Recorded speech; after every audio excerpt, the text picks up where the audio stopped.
Bienvenue sur notre chaîne YouTube dédiée aussi à l'apprentissage de la communication avec l'intelligence artificielle.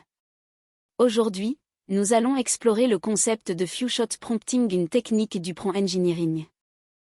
Nous aborderons les rubriques suivantes. Introduction aux techniques de base du prompt engineering. Qu'est-ce qu'un few-shot prompting? Processus d'ingénierie du few-shot prompting. Structure du few-shot prompting. Exemple du few-shot prompting. Les modèles de langage à grande échelle démontrent des capacités impressionnantes en mode zero-shot, apprentissage sans entraînement spécifique, mais ils restent limités sur des tâches plus complexes lorsqu'ils utilisent ce mode. Qu'est-ce qu'un few-shot prompting?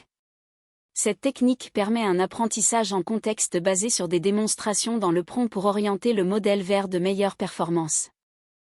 Processus d'ingénierie du few-shot. Le processus commence par l'identification du besoin pour un nouveau prompt. Ensuite, la rédaction du prompt est effectuée, suivie d'une révision. Le prompt révisé est ensuite testé et évalué. Sur la base de l'évaluation, des améliorations sont apportées au prompt. Enfin, le prompt est finalisé.